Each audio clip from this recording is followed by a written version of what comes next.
શ્રી ગણેશાય નમઃ. સર્વ વૈષ્ણવોને દીપક વી ભુક્તાણીના જય શ્રી કૃષ્ણ. કહેવાય છે કે કલિયુગમાં શ્રી પ્રભુને પામવાનો જો સૌથી સરળ માર્ગ હોય તો એ છે પ્રભુના નામનો જપ, સત્સંગ અને કીર્તન. આજે ટેકનોલોજી દરેકને માટે હાથ વગી છે.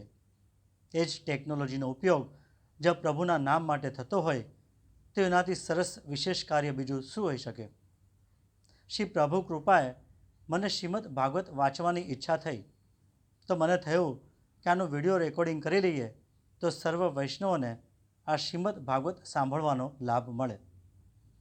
શ્રીમદ ભાગવતની રચના શ્રી વ્યાસજીએ કરી છે અને તેને લખ્યું છે શ્રી ગણપતિજીએ.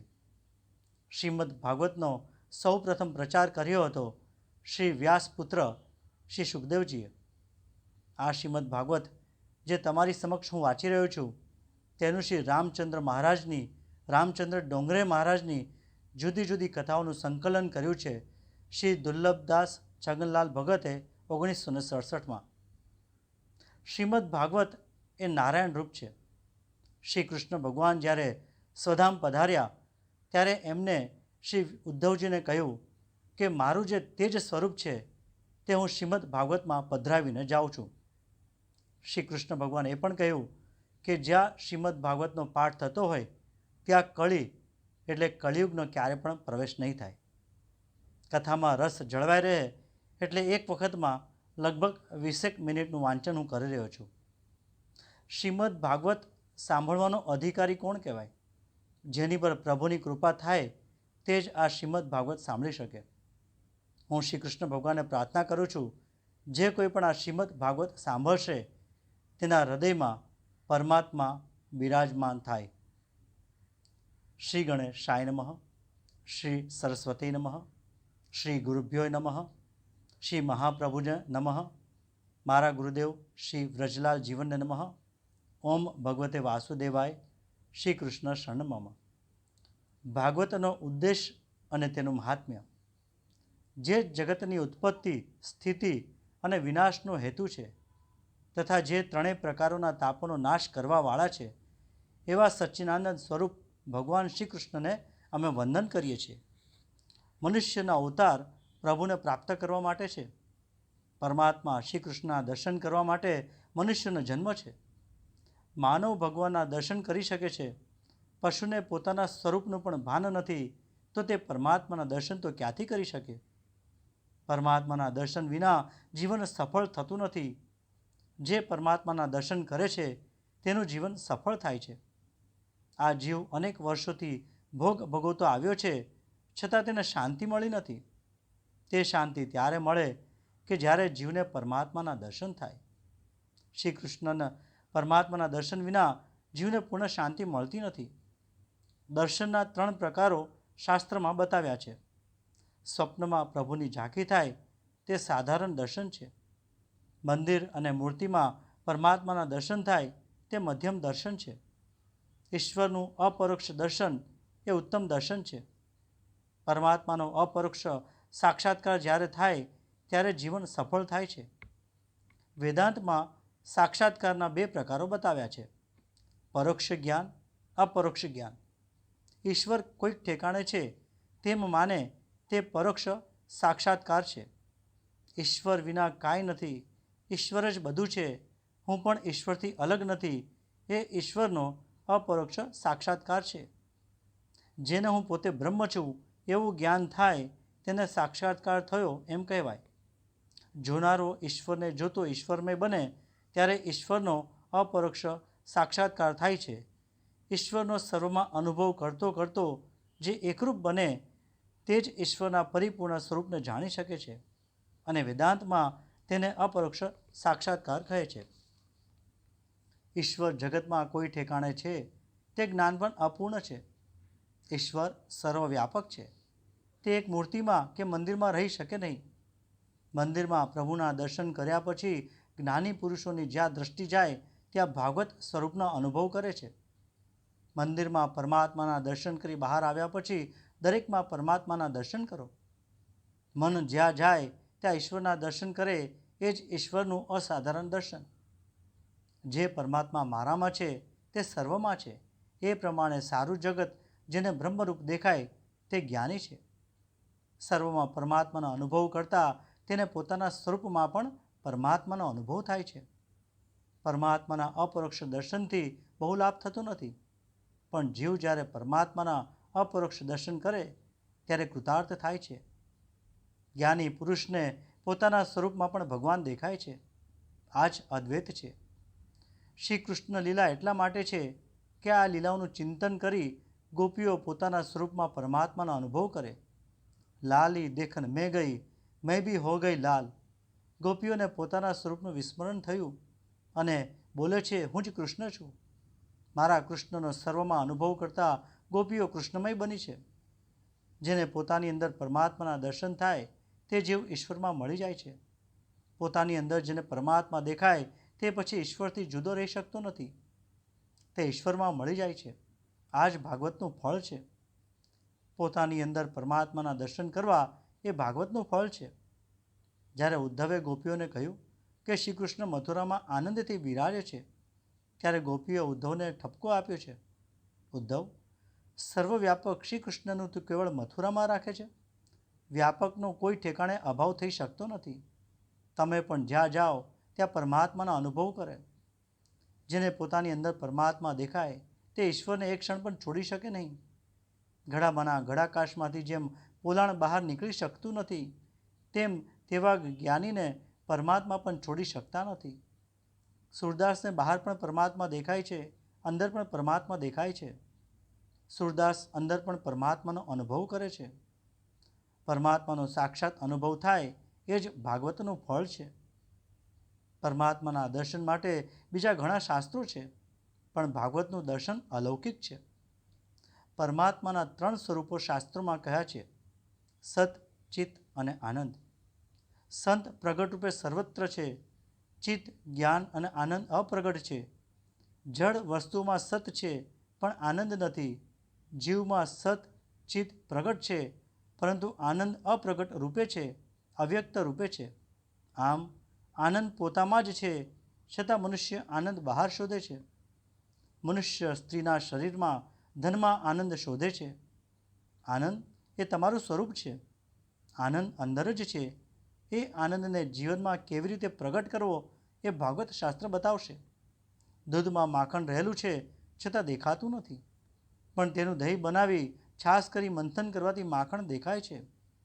તેવી રીતે માનવીએ મનોમંથન કરી એ આનંદ પ્રગટ કરવાનો છે. દૂધમાં જેમ માખણનો અનુભવ થતો નથી, તેમ ઈશ્વર સર્વત્ર છે પણ તેનો અનુભવ થતો નથી. જીવ ઈશ્વરનો છે. તે ઈશ્વરને ઓળખવાનો પ્રયત્ન કરતો નથી, તેથી તેને આનંદ મળતો નથી. કોઈ પણ જીવ હોય તેને ઈશ્વરને મળવું છે. નાસ્તિક છેવટે શાંતિ જ શોધે છે. શાંતિ એ પરમાત્માનું સ્વરૂપ છે. આનંદના ઘણા તૈતરીય ઉપનિષદમાં બતાવ્યા છે, પરંતુ તેમાંના 2 મુખ્ય છે, સાધનજન્ય આનંદ, સ્વયંસિદ્ધ આનંદ. સાધનજન્ય આનંદ, વિષયજન્ય આનંદ. સાધન કે વિષયનો નાશ થતાં તે આનંદનો નાશ થશે. યોગીઓ પાસે કંઈ હોતું નથી, તેમ છતાં તેઓને આનંદ છે. તે બતાવે છે કે આનંદ અંદર છે. સત, ચિત્ત, આનંદ ઈશ્વરમાં પરિપૂર્ણ છે. પરમાત્મા પરિપૂર્ણ સતરૂપ છે, પરિપૂર્ણ ચિત્તરૂપ છે, પરિપૂર્ણ આનંદરૂપ છે. પરમાત્મા શ્રી કૃષ્ણ પરિપૂર્ણ આનંદ સ્વરૂપ છે. ઈશ્વર વગરનો સર્વ સંસાર અપૂર્ણ છે. ઈશ્વરનો અંશ જીવાત્મા અપૂર્ણ છે. જીવમાં ચિદ અંશ છે પણ પરિપૂર્ણ નથી. મનુષ્યમાં જ્ઞાન આવે છે પરંતુ તે જ્ઞાન ટકતું નથી. કૃષ્ણ પરિપૂર્ણ જ્ઞાની છે. શ્રી કૃષ્ણને 16,000 રાણીઓ સાથે વાત કરતાં પણ એ જ જ્ઞાન, અને દ્વારિકા વગેરેનો વિનાશ થાય છે ત્યારે પણ એ જ જ્ઞાન. શ્રી કૃષ્ણનો આનંદ રાણીમાં કે દ્વારિકામાં નથી. સર્વનો વિનાશ થાય તો પણ કૃષ્ણના આનંદનો વિનાશ થતો નથી, કારણ કૃષ્ણ પોતે જ આનંદરૂપ છે. સત નિત્ય છે. ચિત્ત એ જ્ઞાન છે. ચિદ શક્તિ એટલે જ્ઞાન શક્તિ. મનુષ્ય પોતાના સ્વરૂપમાં સ્થિત નથી, એટલે તેને આનંદ મળતો નથી. મનુષ્ય બહાર જેવો વિવેક રાખે છે તેવો ઘરમાં રાખતો નથી. મનુષ્ય એકાંતમાં પોતાના સ્વરૂપમાં સ્થિત રહેતો નથી. ઉત્પત્તિ, સ્થિતિ અને સંહારની લીલામાં ઠાકોરજીના સ્વરૂપમાં ફેરફાર થતો નથી. ઠાકોરજી સંહારને પણ પોતાની લીલા માને છે. ઉત્પત્તિ, સ્થિતિ અને સંહાર એ ઠાકોરજીની લીલા છે. પરમાત્મા ત્રણેયમાં આનંદ માને છે, પોતાના સ્વરૂપમાં પણ સ્થિત રહે છે. જેનું જ્ઞાન નિત્ય ટકે તેને આનંદ મળે તે આનંદરૂપ થાય. જીવને આનંદરૂપ થવું હોય તો તે સચ્ચિદાનંદનો આશ્રય લે. આ જીવ જ્યાં સુધી પરિપૂર્ણ થતો નથી ત્યાં સુધી તેને શાંતિ મળતી નથી, આનંદ મળતો નથી. સંસારનો પ્રત્યેક પદાર્થ પરિણામમાં વિનાશી હોવાથી પરિપૂર્ણ થઈ શકતો નથી. પરિપૂર્ણ સ્વરૂપ એ ભગવાન નારાયણ છે. આ નારાયણને જે ઓળખે અને તેની સાથે મનને જે તદાકાર બનાવે તેનું મન નારાયણ સાથે એક બને છે. તે જીવાત્મા નારાયણ રૂપ બની પરિપૂર્ણ થાય છે. ત્યારે જીવનું જીવન સફળ થાય છે. જીવ જ્યાં સુધી અપૂર્ણ છે ત્યાં સુધી તેને શાંતિ મળતી નથી. જીવ જ્યારે ઈશ્વરને મળે અને અપરોક્ષ સાક્ષાત્કાર કરે છે ત્યારે તે પૂર્ણ થાય છે. જ્ઞાનીઓ જ્ઞાનથી પરમાત્માનો અપરોક્ષ સાક્ષાત્કાર કરે છે, ત્યારે વૈષ્ણવો પ્રેમથી પરમાત્માનો અપરોક્ષ સાક્ષાત્કાર કરે છે. ઈશ્વર જ્યારે જીવને અપનાવી પોતાના સ્વરૂપનું દાન કરે છે ત્યારે તે જીવ પૂર્ણ થાય છે. ઈશ્વર વિનાનો સર્વ સંસાર અપૂર્ણ છે. જીવ અપૂર્ણ એટલે તેને શાંતિ નથી. નારાયણ એ પરિપૂર્ણ છે. સાચી શાંતિ નારાયણમાં છે. નર એ નારાયણનો અંશ છે, એટલે નર તે નારાયણમાં શમી જવા માગે છે. નારાયણને ઓળખવાનું અને નારાયણમાં લીન થવાનું સાધન તે ભાગવત શાસ્ત્ર. જીવ નારાયણનો અંશ છે, તેમાં તેને મળી જવું છે, તે માટે શાસ્ત્રમાં અનેક ઉપાયો બતાવ્યા છે. કર્મ માર્ગ, જ્ઞાન માર્ગ અને ભક્તિ માર્ગ. ઉપનિષદથી ઈશ્વરનો અપરોક્ષ સાક્ષાત્કાર થાય છે, પણ વ્યાસજીએ વિચાર્યું ઉપનિષદની ભાષા ગૂઢ છે, સામાન્ય મનુષ્ય તે સમજી શકશે નહીં. ઉપનિષદનું જ્ઞાન દિવ્ય છે, પણ આપણા જેવા વિલાસી લોકો તેનો અનુભવ કરી શકતા નથી. મનુષ્યનું જીવન અતિશય વિલાસી થયું, તેથી જ્ઞાન માર્ગથી જીવ ઈશ્વર પાસે જઈ શકે તે સંભવિત નથી. અતિ વૈરાગ્ય વગર જ્ઞાન સફળ ન થાય. જ્ઞાનનો પાયો છે વૈરાગ્ય. એવો વૈરાગ્ય પ્રાપ્ત કરવો કઠણ છે. સુખદેવજી મહારાજને એવો વૈરાગ્ય પ્રાપ્ત થયો હતો. જન્મતા જ તેઓએ વન તરફ પ્રયાણ કર્યું. પિતાને કહ્યું, તમે પિતા નહીં અને હું પુત્ર નહીં. વેદ ત્યાગ કરવાનું કહે છે, શાસ્ત્ર સર્વ છોડવાનું કહે છે, કામ છોડો, ક્રોધ છોડો, પરંતુ મનુષ્ય કાંઈ છોડી શકતો નથી. જે પાન સોપારી છોડી શકતો નથી તે કામ, ક્રોધ, લોભ કેવી રીતે છોડશે? તે ઘર કેવી રીતે છોડશે? મનુષ્યને કાંઈ છોડવું નથી, એ કાંઈ છોડી શકતો નથી. અને વેદાંત તો કહે છે કે બધું છોડીને સર્વનો ત્યાગ કરી ઈશ્વર પાછળ પડો તો ઈશ્વરને ઓળખી શકો. સર્વનો ત્યાગ કરવો એ સાધારણ મનુષ્ય માટે સુલભ નથી. વેદના 4 વિભાગો છે: સંહિતા, બ્રાહ્મણ, આરણ્યક અને ઉપનિષદ. વેદની સમાપ્તિ ઉપનિષદમાં થાય છે, તેથી તેને વેદાંત કહે છે. આરણ્યમાં ઉપનિષદનો ભાગ આવે છે. ઋષિઓ જે ગ્રંથોનું ચિંતન કરે છે તેને આરણ્યક કહે છે. આરણ્યમાં રહી સાદું અને સાત્વિક જીવન ગાળનારને ઉપનિષદનો અધિકાર છે. બંગલામાં ભોગ વિલાસમાં રહેનારને ઉપનિષદનો અધિકાર નથી. આપણા જેવા સંસારમાં ફસાયેલા સાધારણ જીવો ઉપનિષદનું જ્ઞાન પચાવી શકશે નહીં. ત્યાગ વિના, વૈરાગ્ય વિના જ્ઞાન માર્ગમાં સફળતા મળતી નથી. વ્યાસજીને લાગ્યું કે કળિયુગના માનવનો જ્ઞાન માર્ગે પરમાત્માનો સાક્ષાત્કાર થવો કઠણ છે. તે વિચારી વ્યાસજીએ ભાગવતની રચના કરી છે. ઉપનિષદનો માર્ગ આપણા જેવા માટે સુલભ નથી. ઉપનિષદનું તાત્પર્ય ત્યાગમાં છે. જે પાન સોપારી ચા છોડી શકતો નથી, જે 2-4 કલાક કથામાં બેસે તો પણ છીકણીની ડબ્બી છોડી શકતો નથી, તે કામ, ક્રોધાદી વિકારોને કેવી રીતે છોડી શકશે? જે કામ સુખ ભોગવે છે તે યોગાભ્યાસ કરી શકવાનો નથી. ભોગી યોગી થવા જશે તો તે રોગી થશે. જ્ઞાન માર્ગમાં જેનું પતન થાય તે નાસ્તિક બને છે. યોગ માર્ગમાં જેનું પતન થાય છે તે રોગી બને છે. ભક્તિ માર્ગમાં જેનું પતન થાય તે આસક્ત બને છે. કળિયુગનો મનુષ્ય યોગાભ્યાસ કરી શકશે નહીં. ભાગવત શાસ્ત્રની રચના કળિયુગના જીવોનો ઉદ્ધાર કરવા માટે કરવામાં આવી છે. ભાગવતમાં એક નવીન માર્ગદર્શન આપ્યું છે. અમે ઘર ધંધો છોડી શકતા નથી કહેનારને ભાગવત શાસ્ત્ર કહે છે, નિરાશ થશો નહીં. સર્વ છોડીને જંગલમાં જવાની જરૂર નથી. જંગલમાં જવાથી જ આનંદ મળે છે તેવું નથી. જીવ સર્વ પ્રકારની પ્રવૃત્તિ છોડીને નિવૃત્તિમાં બેસે છે ત્યારે મનમાં પ્રવૃત્તિના વિચાર જ આવે છે. ભાગવત શાસ્ત્રનો આદર્શ દિવ્ય છે. ગોપીઓએ ઘર છોડ્યું નથી. ગોપીઓ ધંધો કરતી સ્વધર્મનો ત્યાગ કરી તેઓ વનમાં ગઈ નથી. તેમ છતાં તેઓ ભગવાનને પ્રાપ્ત કરી શકી છે. ભાગવત શાસ્ત્ર માર્ગદર્શન આપશે કે યોગીને જે આનંદ સમાધિમાં મળે છે તે આનંદ તમે ઘરમાં મેળવી શકો છો. ઘરમાં રહીને પણ તમે પ્રભુને પ્રસન્ન કરી શકો છો, પ્રાપ્ત કરી શકો છો, પણ તમારો પ્રત્યેક વ્યવહાર ભક્તિમય બનવો જોઈએ. ગોપીનો પ્રત્યેક વ્યવહાર ભક્તિમય બનેલો છે. ઘરમાં રહીને પણ ભગવાનના દર્શન થઈ શકે છે. ગોપીઓને ઘરમાં પરમાત્માના દર્શન થયા છે. ગોપીઓ માનતી કે મારા કૃષ્ણ હું જ્યાં જાઉં ત્યાં મારી સાથે છે. જ્યારે વ્રજમાં આવી ગોપીઓના દર્શન કરી ઉદ્ધવનો જ્ઞાન ગર્વ ઉતરી ગયો હતો.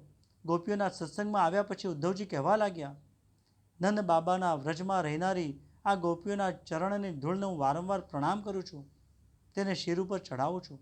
અરે, આ ગોપીઓ ભગવાન શ્રી કૃષ્ણની લીલા કથા સંબંધમાં જે કંઈ ગાન કર્યું છે તે ત્રણેય લોકને પવિત્ર કરી રહ્યું છે અને સદા સર્વદા પવિત્ર કરતું રહેશે. ગોપીઓ સર્વમાં ભગવાનને નિહાળે છે. આ ઝાડમાં, લતામાં, ફળમાં, ફૂલમાં મને મારા પ્રભુ દેખાય છે. મારા કૃષ્ણ મને છોડીને જતા નથી. ગોપીઓને ઘરમાં પરમાત્માનો સાક્ષાત્કાર થયો છે.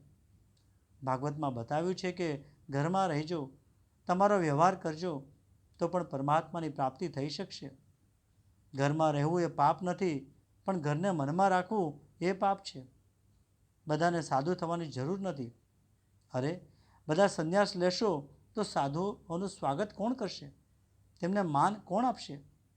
ગોપીઓની પ્રેમ લક્ષણા ભક્તિ એવી દિવ્ય છે કે તેમને ઘરમાં રહ્યા છતાં પ્રભુની પ્રાપ્તિ થઈ છે. ગોપી કૃષ્ણરૂપ બની છે, તેમ જેમનું મન શ્રી કૃષ્ણમાં મળશે તે કૃષ્ણરૂપ થશે. એવા અલૌકિક ભક્તિ માર્ગનું વ્યાસ નારાયણ આ ભાગવતમાં વર્ણન કરશે અને તે ભક્તિ દ્વારા પરમાત્માનો સાક્ષાત્કાર થશે. ભાગવત તમારો પ્રત્યેક વ્યવહાર ભક્તિમય બનાવશે. ભાગવત વ્યવહાર અને પરમાર્થનો સમન્વય કરી આપશે. તમને ઘરમાં તે જ આનંદ અપાવશે જે આનંદ યોગીઓ વનમાં બેસીને ભોગવે છે. યોગીઓ સમાધિમાં જેવો આનંદ મેળવે છે તેવો આનંદ ગૃહસ્થને પણ પ્રાપ્ત થઈ શકે તે માટે ભાગવતની રચના કરવામાં આવી છે. સંસારના વિષય સુખમાં વૈરાગ્ય આવે અને પ્રભુ પ્રત્યે પ્રેમ જાગે તે જ ભાગવતની લીલા કથાનો ઉદ્દેશ્ય છે. ભાગવત એટલે ભગવાન મેળવવાનું સાધન. સંતનો આશ્રય કરનાર સંત બને છે. ભાગવતનો આશ્રય કરનારો ભગવાન બને છે. ભક્તિ મંદિરમાં નહીં પણ જ્યાં બેસો ત્યાં થઈ શકે તેને માટે એક દેશ કે કાળની જરૂર નથી. ભક્તિ 24 કલાક કરવાની. ભક્તિનો કાળ અને ભોગોનો કાળ એવો ભેદભાવ રાખે તે ભક્તિ કરી શકતો નથી. ભક્તિ સતત કરો. 24 કલાક બ્રહ્મ સંબંધ રાખો. હંમેશા ખ્યાલ રાખો. સદા સાવધાન રહો કે માયા સાથે સંબંધ ન થાય. જ્યારે વસુદેવજીએ કૃષ્ણને મસ્તક ઉપર પધરાવ્યા ત્યારે બ્રહ્મ સંબંધ થયો એટલે હાથ પગની બેડીઓ તૂટી, પરંતુ યોગ માયાને લઈને પરત આવ્યા એટલે બંધન આવ્યું. વસુદેવજીને બ્રહ્મ સંબંધ થયો, પરંતુ વસુદેવજી બ્રહ્મ સંબંધને ટકાવી શક્યા નહીં. બ્રહ્મ સંબંધને ટકાવી રાખો, ઈશ્વરનું સ્મરણ છોડશો નહીં. વૈષ્ણવ ભગવાન સાથે રમે છે. જીવ જે જે ક્રિયા કરે તે ઈશ્વર માટે કરે તો તેની પ્રત્યેક ક્રિયા ભક્તિ બને છે. ભક્તિનો વિશેષ સંબંધ મન સાથે છે. જેનાથી મનથી ભક્તિ થતી નથી તેને તનથી સેવા કરવાની વિશેષ જરૂર છે. માનસી સેવા શ્રેષ્ઠ છે. સાધુ સંતો માનસી સેવામાં તન્મય બને છે. એમ થાય તો જીવ કૃતાર્થ થાય. ભક્તિ માર્ગના આચાર્યો ગોપીઓ છે, તેનો આદર્શ માનસ સમક્ષ રાખવો. જ્ઞાન માર્ગમાંથી, યોગ માર્ગથી જે ઈશ્વરના આનંદનો અનુભવ થાય છે તે સહેજ આ ભક્તિથી પ્રાપ્ત થાય છે. જ્ઞાની યોગીને જે બ્રહ્માનંદ પ્રાપ્ત થાય તે આ જીવાત્માને પ્રાપ્ત થાય તે માટે ભાગવતની રચના કરવામાં આવી છે. એમાં ભગવાનનું સ્વરૂપ બતાવ્યું છે કે ભગવાન કેવા છે. કૃષ્ણાર્પણ. આ શ્રીમદ ભાગવત મહાત્મ્યને અહીં વિરામ આપું છું.